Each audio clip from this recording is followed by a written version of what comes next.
Goeienaand, broers en susters, dames en heren.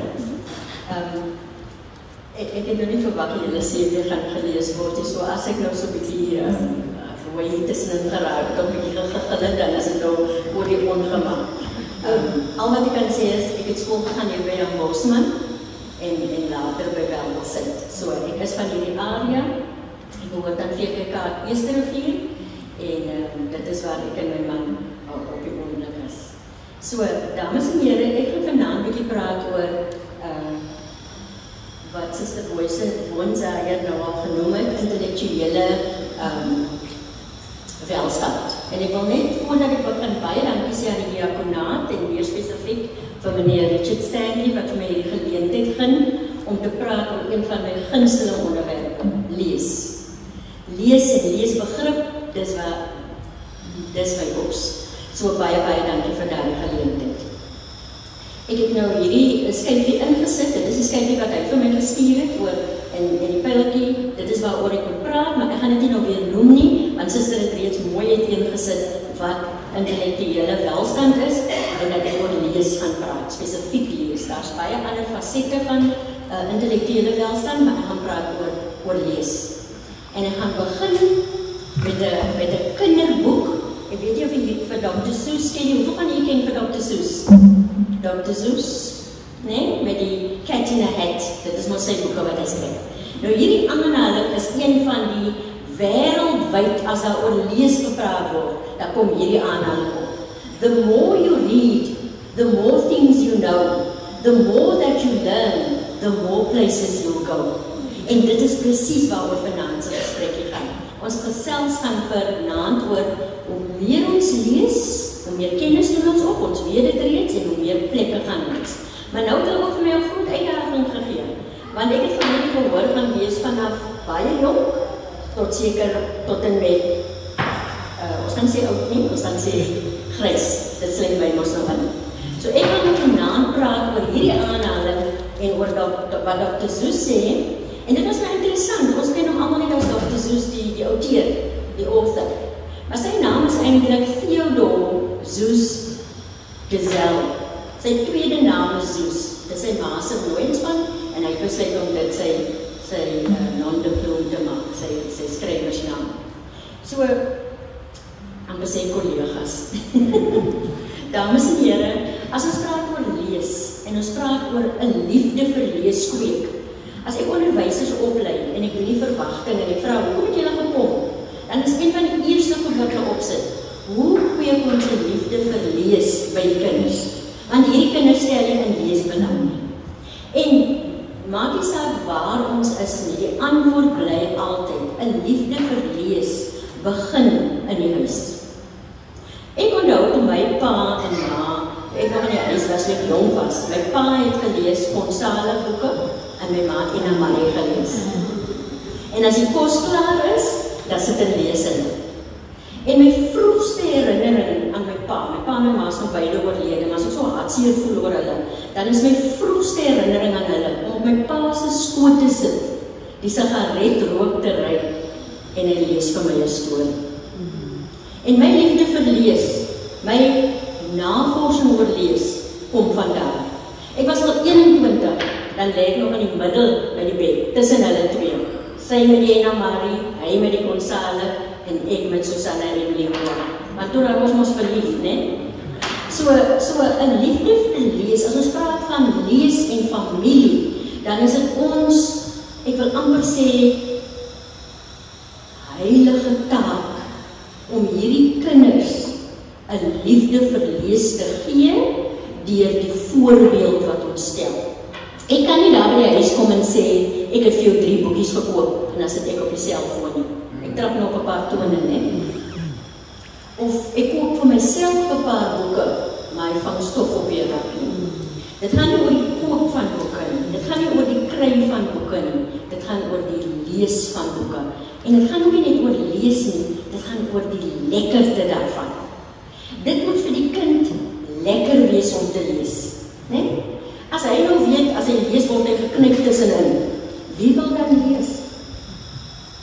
En dis die eerste ding, die voorbeeld wat ons stel. Die tweede ding is natuurlik, en weet, baie van ons biblioteke is daar, dis goed toegerus, maar baie keer is dit gevaarlik om biblioteke toe te stap. Die area waar ek woon is miskien nie so veilig nie. So, dit is net inleiding. As ons nou praat oor lees en die liefde vir lees kweek, dan lê dit. En ja, ons het 2 seuns, die een is 'n leser. Toe hy klein seentjie was, oral waar ons gery het, dan sy 'n boekie. In die kar is 'n boekie, in sy sak is 'n boekie, oral is 'n boekie. Toe hy tweede perd kom, nee, hy wil die boek naby hom hê. As ek hy vir die boek oopmaak, daar wil hy. Selfde 2 ouers, selfde huis, die een mal oor lees, die ander nie. Totdat ek uitgevind het, hy wil nie stories lees nie, hy wil feite lees. En hoe vind ek dit uit? Toe ek in Wagen Boek stap, en hy is 4 jaar oud, en hy gaan sit met die Guinness Book of Records, en hy sit met die boek, en hy kan nie niks lees nie, maar hy sê vir my, Mami lees, want hy wil weet wat daar aangaan. En tot vandag, toe hy op laerskool was, het hy hom genoem meneer Google, want hy wil feite lees. So dit is ook belangrik om uit te vind, waarin stel die kinders belang. Maar, dames en heren, ek het nou hierdie skyfie opgesit, sodat ons 'n bietjie feite praat oor lees. Dat ons praat van geboorte tot en met 80. Lees hou fisiese voordele in, sê hulle, en emosionele voordele. So, wanneer jy nou die aand gaan praat oor fisiese, gaan hulle waarskynlik praat oor oefen en alles wat daarmee gepaard gaan. Maar die brein en die liggaam het ook ander dele wat geoefen moet word. En hulle sê, ek gaan nou begin by die volwassenes, voordat ons beweeg na die jongere kinders toe. Wanneer mens lees, en nou praat ons van regtig, in Engels praat hulle, you must be immersed in the book. Jy moet regtig daarin klim. Jy lees, jy hoor niks wat om jou aangaan nie, jy sien niks, jy is net op hierdie storie. Soos wat ons soms met die soapies is, net? Kos kan maar ran, ons kyk net daar. As jy 'n boek so lees, sê hulle, dan verlaag het jou bloeddruk dadelik. Nou, ek drink bloeddrukpille, so ek sal meer moet lees. Dit verlaag jou stresvlakke. Ons leef in stresvolle tye. En dit verbeter jou slaap. Nou, dit is oor en oor bewys. Daar is verskriklik baie navorsing gedoen oor om te lees voordat jy slaap. Nou, al ons die telefoon uit, want ons het nou gehoor dat as jy lees voor jy slaap, gaan jy beter slaap. Maar hulle sê die lig wat die skerm na jou toe gee, dit maak eintlik dat jy slegter slaap. So dit gaan nie net oor lees om beter te slaap nie, dit gaan ook oor wat lees ek. As ek hierdie ou vervelige boekie lees wat niks knoppies het nie, gaan ek waarskynlik beter slaap. Maar as ek daai telefoon vat of die iPad vat om te lees voordat ek gaan slaap, dan gaan ek waarskynlik wakker word, my slaap, ek ken nou nie al die slaappatrone nie, maar jy gaan nie diepte slaap nie, want die lig wat skyn het 'n effek op die brein. Dit sê vir die brein dat dit nog dag is. En daarom kom slaap nie so maklik. So as ons sê dit verbeter slaap, dan is ek nou hier 'n voorstander van, kom ons gaan terugboeke toe. Dan sê hulle ook, lees en blokkies raadsels en word searches, dit hou die brein aktief. Jy weet, een van die hartseerste goed om te sien, is om 'n slim mens te sien, wie sy brein so agteruit gaan, dat hy sy eie naam nie meer ken nie. Nee? Jy ken ook mense met demensie. Om dit teen te werk, dit sal nooit, jy kan dit nie wegwerk nie, maar om dit te vertraag of bietjie teen te werk, sê hulle, is lees een van die beste tools om te gebruik, want dit hou die brein aktief. En gaan nou 'n bietjie oor lees weer praat, maar ons leef vandag in so 'n vinnige wêreld, waar alles net so gaan. Die kinders self, hulle soek dadelik instant gratification, hoe Engels mense dit, né? Hulle wil onmiddellike gratifikasie hê. En ons ook. Daarom kyk ons liewer 'n movie, ek gaan daaroor later praat. Maar as ons die tyd uitkoop, as ons regtig gaan tyd maak en sê, dit word deel van my wellness regime, dit word deel van my welstand, lysie wat ek afdink, dan moet lees daarop wees. Ek moet tyd uitsit in die dag, waarin ek afskakel en waarin ek lees. En wat ek lees, ek het geen probleem met wat jy lees. Binne perke natuurlik, ons wil nou nie hê jy moet tronk toe gaan, omdat jy heeltemal verkeerde wil lees. Maar of dit nou 'n romantiese boek is, of dit nou 'n feiteboek is, of dit 'n resepteboek is, of soos my man wat lief is vir voeltjies, die verkyker kyk en in sy voeltjieboek lees oor die voeltjie wat hy sien en so aan. Die inhoud van wat ek lees is my eie keuse, maar dat ek lees, dit help die brein. Hierdie synopsis in die brein, hierdie neurale bane in die brein, hy het nodig oefening, hy het nodig stimulering, hy het nodig om, en jy weet met enige vaardigheid, as jy hom nie oefen nie, dan verloor jy hom ons, né? Jy kan die beste atleet wees, as jy vir 'n maand af was, dan moet jy maar weer van vooraf begin. Nou net soos die brein se neurale bane, hy het nodig om aktief te bly. En dan, dis baie belangrik, ek is nou daar waar ek die kinders roep en dan sê ek, Jean, Kian, Bren, en dan wil ek eintlik vir Coco die wat ek wil doen. So, een van die dinge van die mens ouer raak, is die mens se geheue. En die vaardigheid word genoem geheue en 'n roeping, want dit is om te onthou en dit te herroep, né? So, baie keer dink aan sê, ons moet iemand sê, dis op die punt van my tong, dis op die punt van my tong, né? So, ek onthou dit, maar ek kan dit nie herroep nie. Nou, een van die baie belangrike, of een van die groot voordele wat lees inhou, one of the benefits of reading a lot is it helps with memory and recall. Dit is rare. En dit is vir my interessant, omdat ek werk vanaf kleuters tot en met die ouer mense, ouer leerders eintlik. So, ek werk vanaf die kleintjies en dit is vir my interessant dat in albei fases is geheue en 'n roeping ewe belangrik. By die kleintjies, as geheue en 'n roeping nie ontwikkel word nie, as die mamma en die pappa nie speletjies speel om dit te doen nie, as die juffrou nie dit, dan gaan die kind nie onthou watter klanke volg op mekaar nie. Daarom kry ons 'n graad 8 kinders wat daar sit in die klas en hulle skryf so van die bord af. Hulle kan nie vir 'n sin lees en die sin neerskryf nie. En waarom moet dit doen? Dit het te doen met 'n eenvoudige vaardigheid, geheue en 'n roeping, om te lees en te onthou. So hierdie vaardigheid, wat so eenvoudig is, dit is eintlik 'n perseptuele vaardigheid wat in graad R sterk vorentoe kom. Dit is deurgangs belangrik. Dit begin daar, maar dit ontwikkel. Maar nou raak ons besig, ons begin werk, ons lees nie meer so baie nie, ons kyk liewer series, ons doen klop ander goed, en lees gaan verlore, wat beteken, hierdie vaardigheid word nie geoefen nie.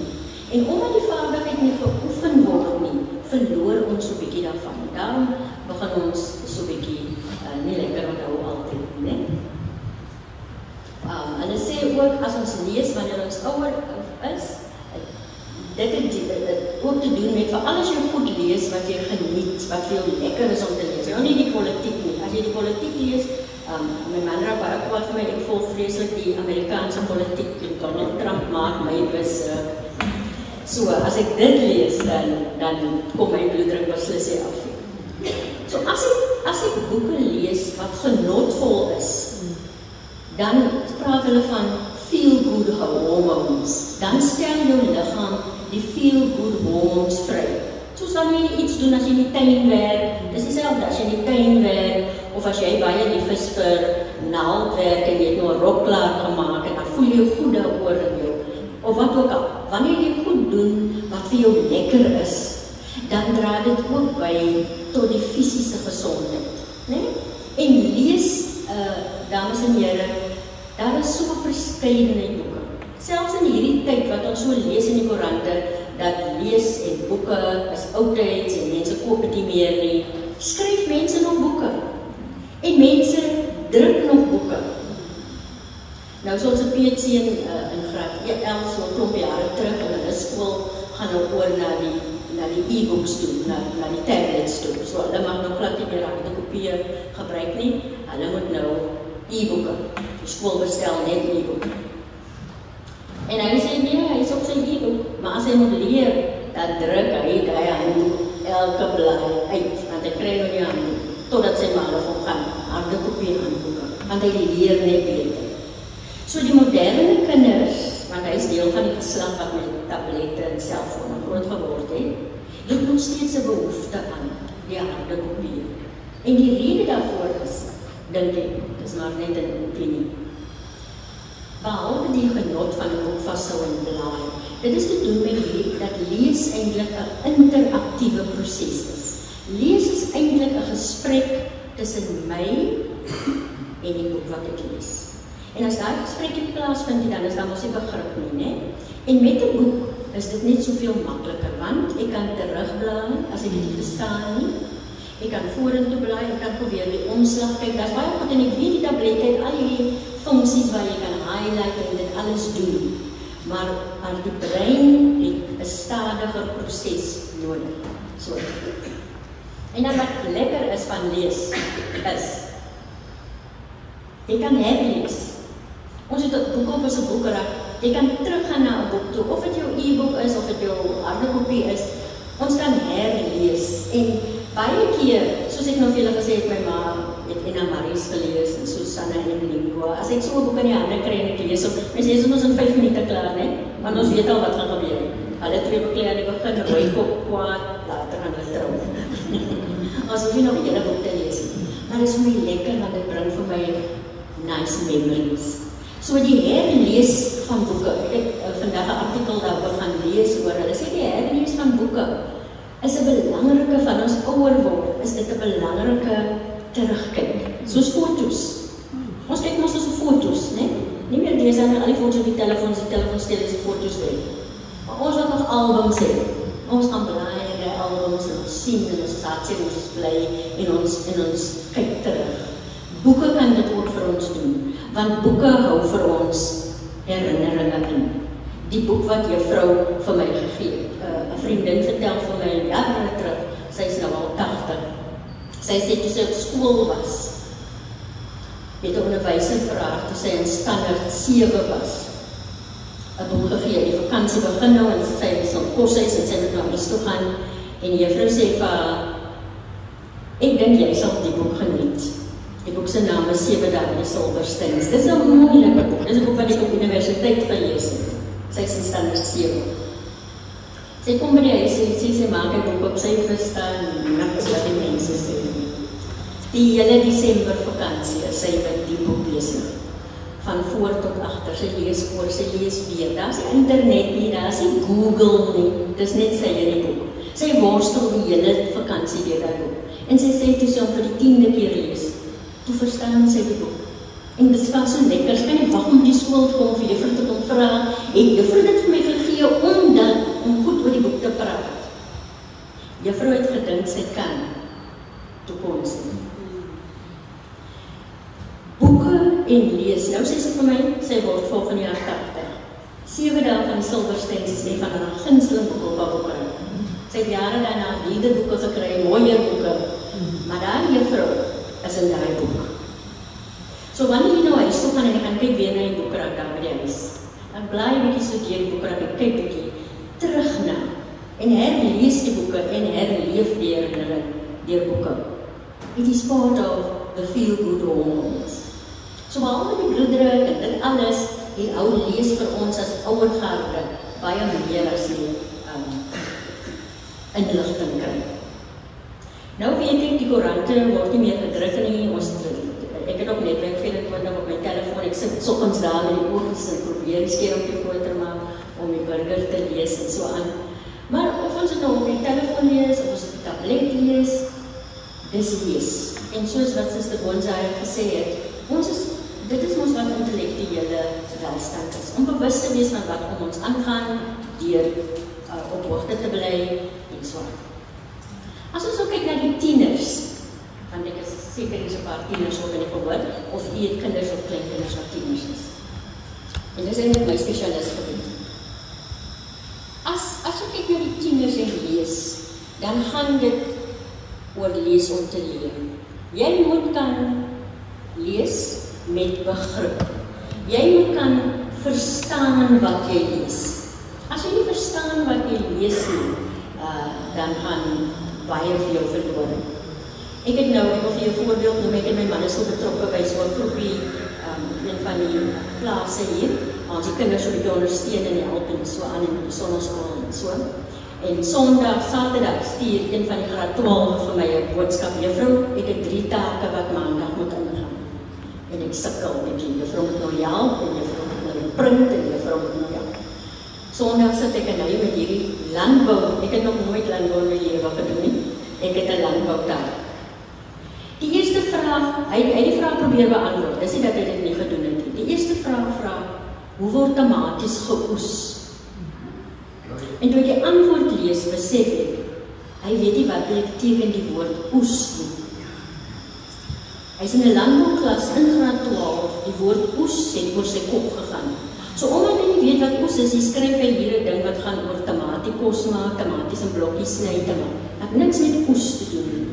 So leesbegrip het baie te doen met woordeskat. Dit is baie meer as dit. Maar woordeskat is 'n verskriklike belangrike deel van leesbegrip. So wat as ons moet sê, dit gaan hier oor familie en welstand en intellektuele welstand. En woordeskat is belangrik.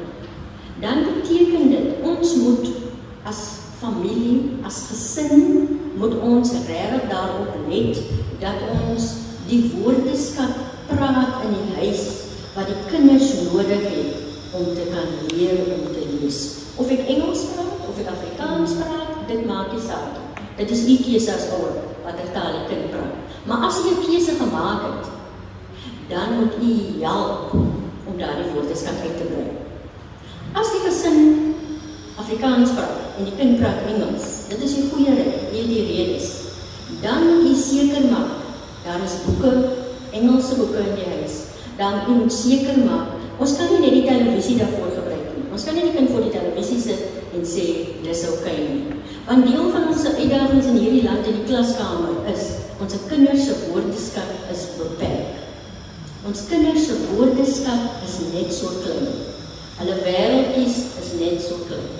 En daarom, en nou gaan ek oor in my juffrou maak, by leesbegrip, en ek is nou daar by die tieners, by leesbegrip is 'n verskriklike belangrike ding, een van die belangrike beginsels. Hoe meer ek bring na dit wat ek lees, hoe meer haal ek dit wat ek lees. So ek is 'n goeie leser, ek kan lees, en ek verstaan wat ek lees. Maar as ek Brent se rekenaarboeke lees, dan verstaan ek niks. En as hulle my 'n toets gee, gaan ek waarskynlik 0 kry. Maak dit my 'n swak leser? Nee, ek weet net te min van die binnekant van 'n rekenaar. Wat beteken, hoe meer 'n kind blootgestel word aan verskillende dinge, kontekste, dinge, hoe meer help dit om met begrip te kan lees. So 'n jong kind, nou met jong kind, so 'n tiener wat nie lees nie, wat net heeldag op sy telefoon sit, televisie kyk, en net sy bietjie skoolwerkies lees, bring te min aan dit wat hy lees, daarom haal hy so min aan dit wat hy lees. So lees, dit is amper soos sukses breed sukses, né? Hoe meer ek lees, hoe beter gaan ek lees, en hoe meer gaan ek weet. En dan moet ons uitvind, waarin stel hulle belang en kry dit vir hulle, en as ons dit nie wil, die boeke is verskriklik duur, die biblioteek is goed toegerus. Biblioteek. En wat ek met my kinders gedoen het, toe hulle nou ouer begin word, toe hulle klein was, het ek vir hulle gelees, stories, ons leer ons lees stories. Toe hulle ouer begin word, het ons saam gelees. So, onderwêreld, wat die graad 12's doen, ken ek, soos die kinders sal sê, vetterig. Want hy lees vir onderwêreld, en ek lees vir onderwêreld. En nou praat ons dan. Nie ons sit en leer nie, terwyl ons hier besig is, praat ons, wat het jy eerlik gesê, hoekom sal ek nou dit gedoen het? So wanneer die kind in die middelbare fase is, begin ons saam lees. Jy lees, ek lees, ons praat daaroor. Dis wat families doen. Ons praat nie net oor kelders van geheime, en sy ooster, al die goedjies nie. Die boeke wat ons lees, kan ons ook praat. Want ons brei die woordeskat uit, ons brei die kennis uit, en ons gee vir hulle 'n goeie fondasie. Jy weet, dis iets wat niemand van die kind kan wegvat nie, is daai wye kennis en daai woordeskat, en dit gaan hulle net aan. En dan die breinontwikkeling. Alhoewel hulle dink as hulle tieners is, hulle is mos volgroei, hulle weet alles, né? Hulle breine ontwikkel nog. Daar is 'n gedeelte van die brein wat nog baie ontwikkel, en die kognitiewe ontwikkeling van hulle het baie te doen met reg en verkeer. Daarom beklei hulle so met jou. Jy het gister so gesê en vandag doen jy die. Dit is baie op justice, né? Dit is nog deel as hulle gaan kyk na die breinontwikkeling. En daarom moet ons hulle blootstel aan genoeg leesstof sodat hulle goeie besluite kan maak. Baie van hulle helde moet ons oor vra. So mense kan vir hulle deur boeke blootstel. Dan een van die groot uitdagings in die hoërskool is kritiese denke. Nie om te kritiseer nie, die kan hulle goed doen. Maar se rok lyk so, pa se skoene is oudtyds, hulle kan goed kritiseer. Maar kritiese denke het te doen met om 'n opinie te hê, om te bevraagteken. En ons kinders val plat. Hoe weet ons dit? Want wanneer hulle 'n begriptoets moet beantwoord, is die laaste 4 vrae geskoei op kritiese denke. Wat dink jy van hierdie boek? Hoekom het die skrywer dit gedoen? Hulle los dit uit, hulle beantwoord baie keer net vraag 1 en 2, wat te doen het met die letterlike. Wie het die hond geskiet? Wat het? Dit kan hulle beantwoord. Maar sodra dit gaan oor kreatiewe denke en kritiese denke. En nou die groot ding is, mense kritiese en kreatiewe denke ontwikkel net as jy begrip lees het. So as jy met begrip lees, dan kom die ander 2 by. En omdat ons land se kinders sukkel met leesbegrip, sukkel hulle met die ander 2. En hoe help ons hulle? Ja, ons kan klasdeel, ons kan werk bydoen, maar dit is te min. As daai kind nie huis toe gaan en nog weer gaan lees nie, dan gaan dit verloor. Selfde met woordeskat. As woordeskat nie gebruik word nie, dan word dit nie deel van hulle woordeskat nie. En dan natuurlik empatie, vir ons kinders om te leer om empatie deur die karakters en katarsis en so aan. En nou wil ek net 5 minute praat oor die kleuters. Weet jy, dames en here, 'n kind se breinontwikkeling, hulle noem dit in Engels rapid brain development. Dis die vinnigste breinontwikkeling en die meeste gebeur tussen geboorte en 5 jaar oud. Vanaf 5 jaar oud raak dit al moeiliker. Daarom sukkel ons om in graad 1 die kinders te leer om te lees. Want die soil, die grond waarin die vooraf vaardighede moes gebeur het, is nie reg gelê nie. Daar by die huis, in graad R, dit wat vooraf moet gebeur, is net so belangrik. Die breinontwikkeling voor geboorte moet ons al stories lees. Weet jy wat is een van my grootste drome? Ek droom om eendag in 'n saal te staan met 1000 swanger mamas. En net vir hulle te vertel hoe belangrik dit is. Vergeet die Nike skoene en die bedse deken wat match met die gordyne. Koop vir die kinders boeke en sit 'n boekrakkie in die babakamer. Dan kan ons 'n verskil maak. En as jy vanaand omas en oupas is wat nog jou boekie vir die klein kind gekoop het, dan vra ek pleit by hier. Maak dit 'n prioriteit. Want dit is hoe ons kinders die speelveld vir hulle gelyk maak. Want die Nike-skoene raak oud, ons gooi dit weg. Maar die boekie wat ons koop, dit bly vir ewig nie. Collega's, dames en heren, ek raak so opgewonde as ek oor die jong kinders praat. Ons het nou nog klein kinders, so hulle gaan maar so kry om maar op gedink boeke koop. Die familie weet ook nou al, as daar 'n baba gebore word, ek gaan 'n gunsteling boek om te koop. En ek koop dit as 'n kaart om te sê veel geluk jy swanger. As in Engels, as dit 'n Engelse baba is, Gesa Machaya wil. En in Afrikaans, Rayo die verset vir jou. En ek dink as ek kan begin verstaan, iemand, daar's boekies, daar's wonderlike boeke. Konsepte van die gedrukte woord, dit vir die klein jong kinders is 'n verskriklike belangrike ding. Wat is dit? Dit is wanneer 'n kind bewus word van hoe boeke werk. 'n Kind moet nie in graad 1 weet, mense lees van links na regs. 'n Kind moet nie in graad 1 weet, 'n boek word, dis 'n voorblad en 'n agterblad en boeke, hoe prente werk en so aan. Dit leer as hy 6 maande oud is. My vriendin stuur vir my 'n foto, my niggie se dogter, Tony stuur vir my 'n foto van haar 4 maande oude baba. tummy time. Die baba lê op sy maagie en ons het hom 'n boekie gekoop, want sensoriese integrasie is ons baie belangrik, nie, en vat en voel en so aan. En hy lê daar en die oogies fokus al. Hy fokus al op 4 maande, kan 'n mens sien hoe die oogies fokus. So as ons nie hierdie goed doen nie, dan moet ons in graad 10 en graad 11 staan en ons skree ons nie hemele, want daar is nie extra klasse nie, daar is nie dit nie. Ons het 'n kans om 'n verskil te maak. Dames en here, broers en susters. Lees lê die fondasie vir latere leesonderrig. Nou wil ek net terugkom na Paul toe, dis nou 'n vriendin se seun, hy's in graad 1. Nou kom hy by die huis met sy blaai, baie ongelukkig, want hy het 1.5 gekry. En sy ma vra nou maar, Paulie, hoe is dit dan, wat het jy nou? Hy weet het 4 verkeerd. Nou kyk die ma na die opdrag. Die juffrou het 'n produk daar gesit, heuning. Nou is die 2 blokkies, hy moet nog aftik.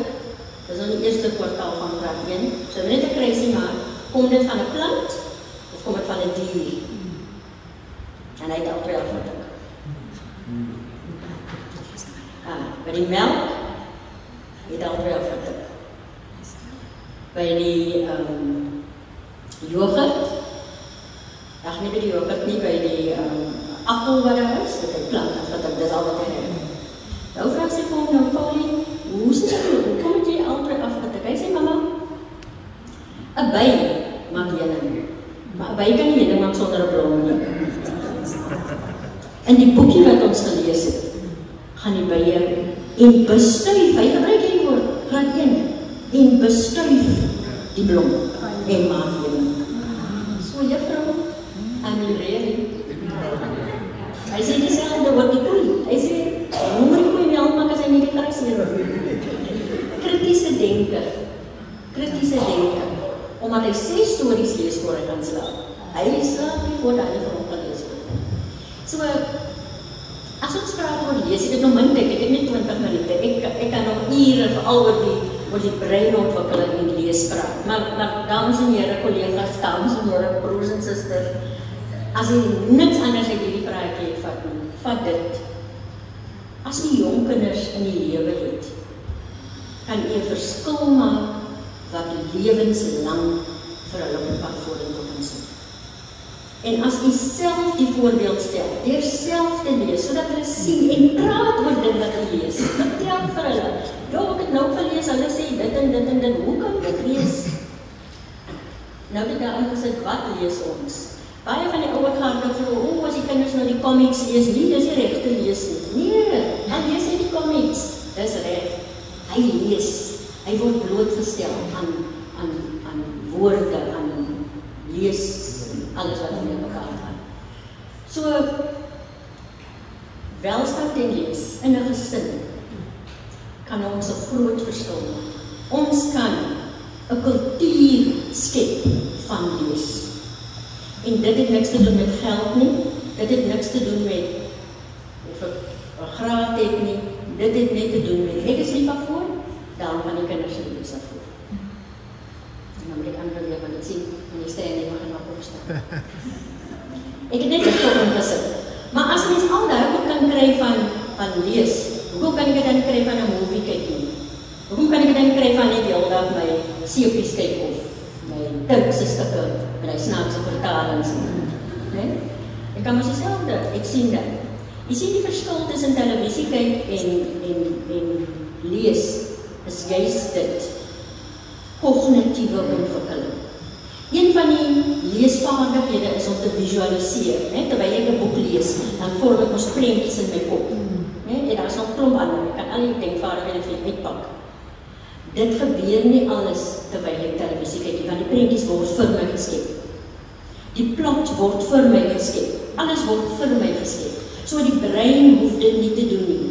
Daarom kan ek televisie kyk en brein, maar kan nie lees en brein nie. Nee? So die breinontwikkeling gebeur baie meer as ons lees, as wat ons, ja die kind, ek hoor hoe sê die mammies vir my, no, his vocabulary is great, he loves to watch television. Some of the vocab is fad. Dit is so, dit tel baie woordeskat op. Hulle tel dit op, dis great, daar is nie fout nie, hulle moet televisie opneem. Ons kan hulle nie in die grot gaan groot maak, hulle is deel van die 21ste eeuse kinders. Maar minder, nie heel dag, want die brein het die leesontwikkeling nodig. Anders probeer? Oké, so. Is daar enige vrae, dames en here, collega's, broers en susters? As daar enigiets is wat jy van my wil vra? Enige vrae? Kom ons gister in 'n lekker sessie van vrae gehad. Kom ons almal klaar, ons die kinders hou nie van lees nie, julle moet probeer dit.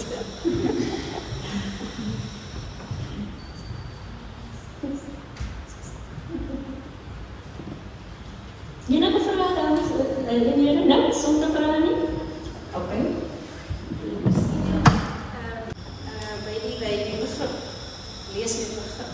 So as ek in graad 10, veral wanneer ek nou kom, ons het nou die begripstoetse en so meer, maar meer nog, hoe help mense regtig waar, veral wanneer jy, ek het het gesien in wiskunde, dat wanneer die kind daar, dat gaan nie goed daar nie, maar as hulle gaan kyk, wat is die probleem, wanneer dit te doen met die begrip.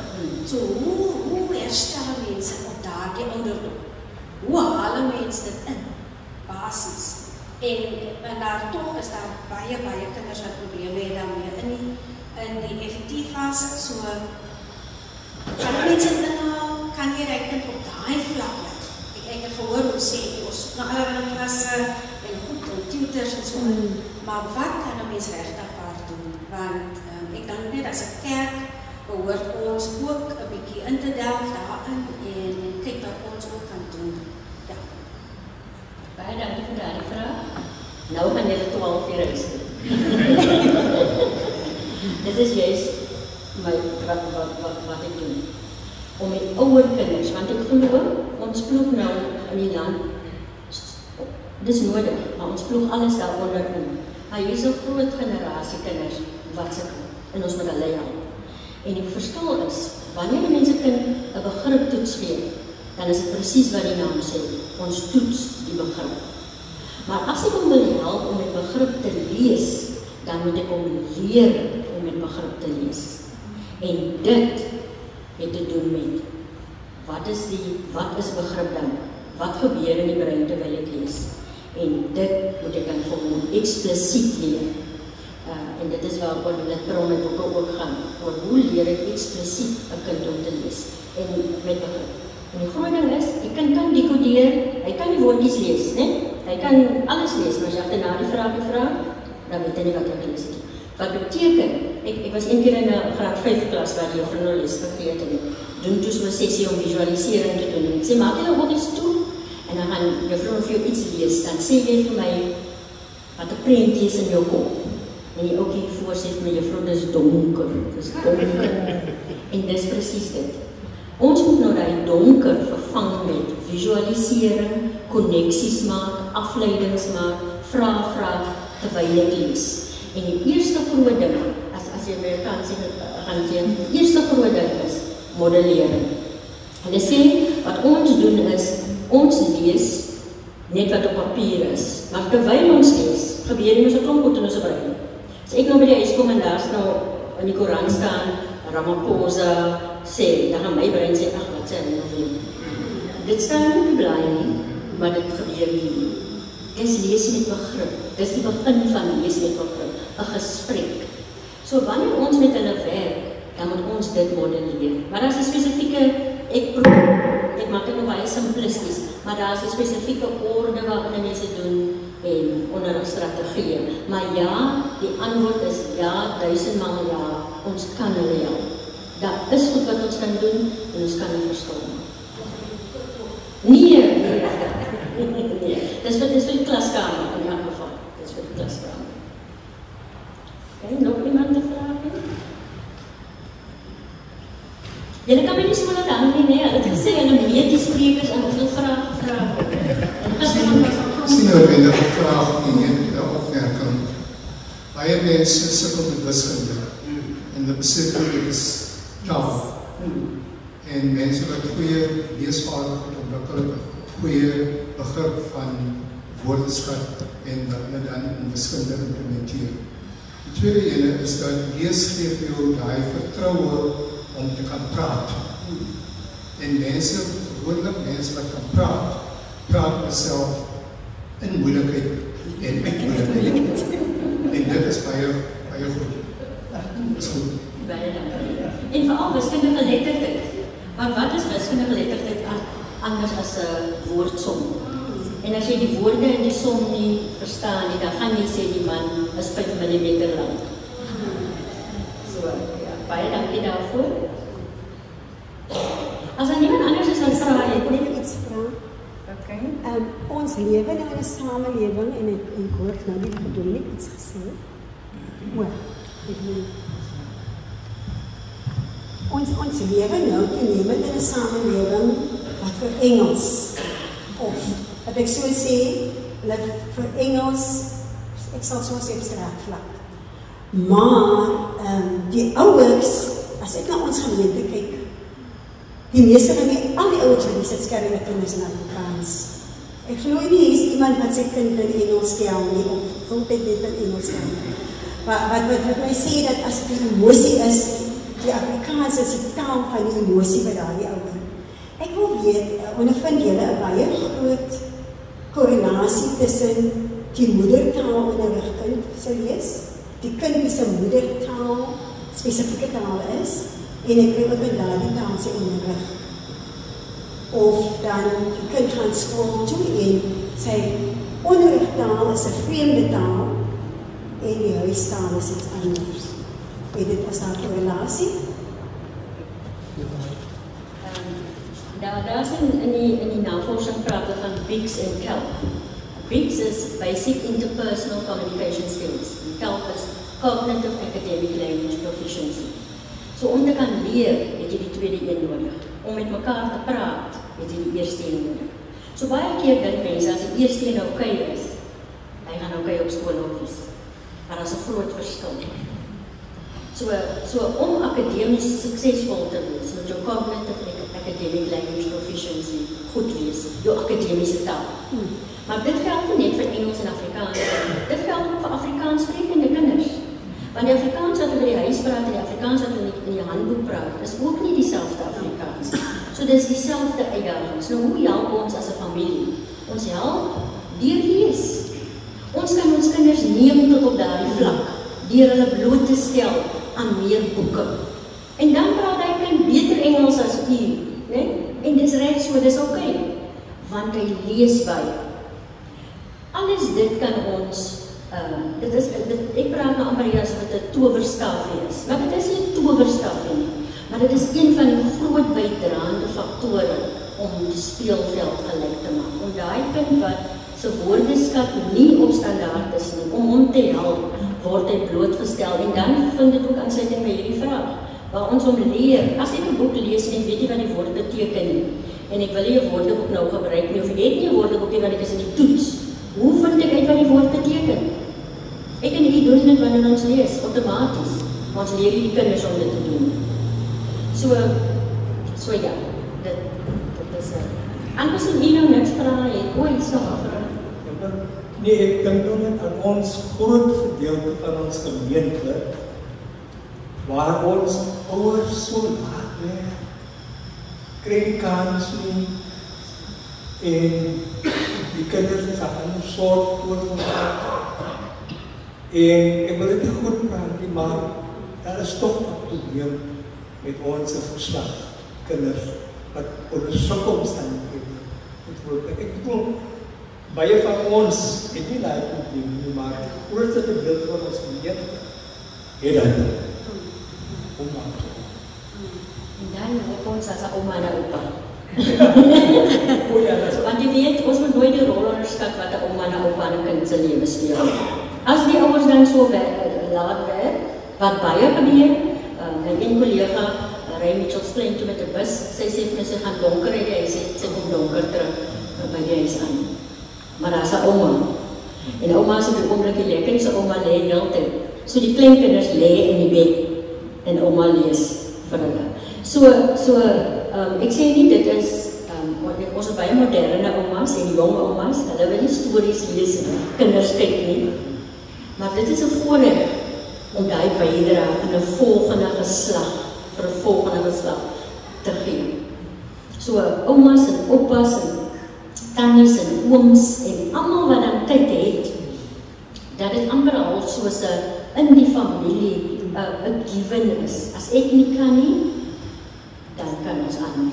Ja, die een help met kos maak, die een doen dit, maar daar's 'n groepie dat amper net soos die cheerleaders is. Hulle sorg vir die boeke, neem hulle biblioteek toe. En weet jy, toe ons so hierheen ry, sê Kailin vir my, sy moet nou haar ouma sê, sy was langklaas by die biblioteek. So die rolle verander nou. Jy die kleintjies biblioteek toegevat, nou vat hulle weer vir jou. En jy mag nie nou meer ry nie. So ek wil glo, hoe meer jy insit met die kleintjies, hoe meer gaan hulle vir die biblioteek toe vat. So belê so 'n bietjie in dit. Maar ja, dit is belangrik dat ons verstaan dat ons 'n rol het om te speel as oumas en peetma's. Peetma's is nie daar om geskenke te koop nie. Peetma's ook daar om 'n rol te speel wat dit betref. Ons het dit hier in die kerk mos gesê, nie?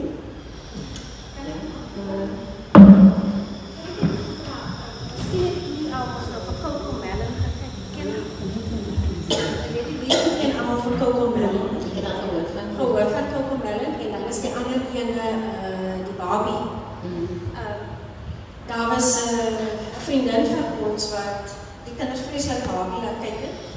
Ek het nie van Barbie gehou nie, so ek het Afrikaans vir my kinders laat kyk. Maar toe begin haar kind Barbie, wat is die pers? Dan nie se naam. Nee, dis nie Barbie nie, dit is die Bonnie. Bonnie, dis reg. Toe begin die kind ook na te maak wat Bonnie praat. En hulle vind toe uit later, maar hierdie kind het 'n spraakprobleem. En ek het gewonder, het dit nie daarmee te doen nie. By die skool het ons eendag gesit en kollegas het nog gepraat en praat van Cocomelon. En dis die wonderlikste program. Dan sê die Afrikaanse maat, o nee, dit wil ek gaan nie my kind laat kyk. En ek dink net ons as ouers moet ook toesien. Wanneer ons 'n kind voor die televisie sit en 'n program aanskakel, dat ons bewus is wat ons wil hê uit die program. Want dit het ook 'n impak op ons kinders se aanvanklike hoe sê dit die linguistieke van woorde, net die voorbeeld van die woorde. Ek het nog gedink, as jy miskien net ietsie wil sê daaroor, en dan wil ek ook net noem, terwyl jy gepraat het van die droom met swanger mamas te praat. Kan jy mense in die kerk, byvoorbeeld, wanneer by swanger mama, baie keer kom die swanger mama, as dit nou 'n enkelouer is, kom sy na die, ons noem het nou nie meer tugtig, ons praat van berading en versoening. So dan kom hulle na daardie ontmoeting toe. Maar eintlik eers wanneer die baba klaar daar is. So eintlik behoort ons as 'n kerk pad te stap ook daar en wonder ek nie. Die sogenaamde berading en versoening wat ons behoort te hê, kan ons dan nie 'n pad stap ook daar met hulle. Seker goed wat hulle nou moet leer ken en so aan. Ek dink toe maar net kan so baie vir ons oplewer. So miskien kan jy daaraan dink. Maybe kan jy ietsie doen daar so baie dankie. Ja, so die belangrikheid die keuse van programme en ook boeke natuurlik, dat ons kinders nou die boeke lees wat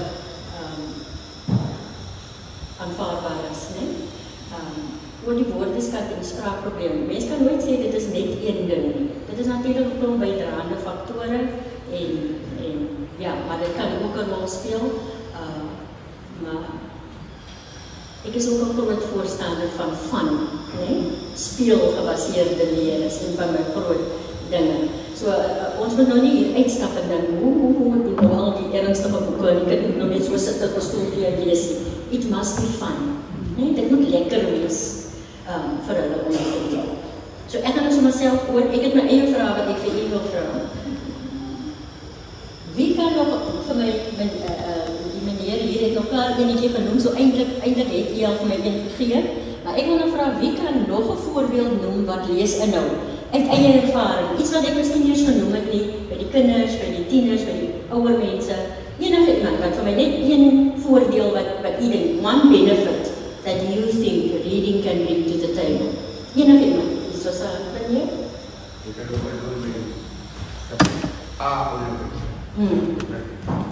dat oude gedig gelees. En gelees, ek dood nou mee.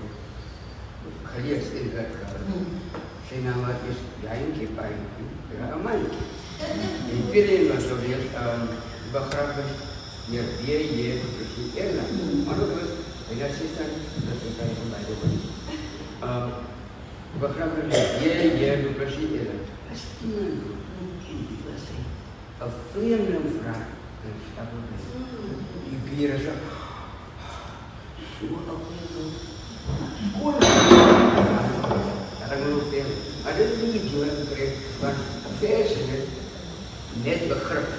Ik zou dat nooit vergeten. Die begrip is, die. Maar dat is ook veel, dat heb ik gehoord van wat ik over leer. Dari Matia, kena boek. Ik moet ooit gaan over Oké, baie dankie meneer. Dis vir u boek maak vir die volgende boekie wat u gaan doen. Vielen Dank meneer. Is daar nog iemand wat benefit ervoor? Maar ek dink vir meneer, miskien meneer het voorgeskryf. Meneer het eie voorgeskryf. En toe sommer een gegee toe die gepraat het. Nee, vir meneer.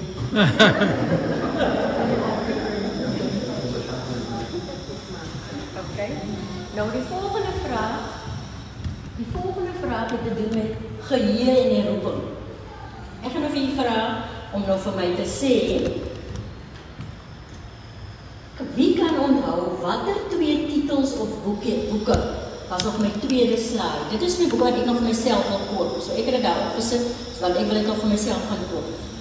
Wie kan onthou watter 2 boeke of titels was op my tweede skyfie? Dit was oor die hoekie. Daar by die sirkel van meneer Stanley was hy die 2 boeke so daar in die hoekie. Enige iemand?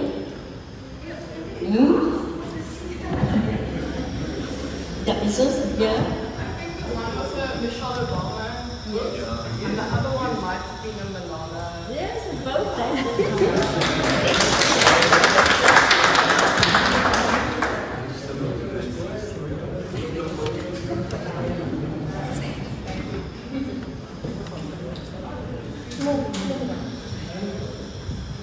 En die volgende vraag, dit is die laaste een.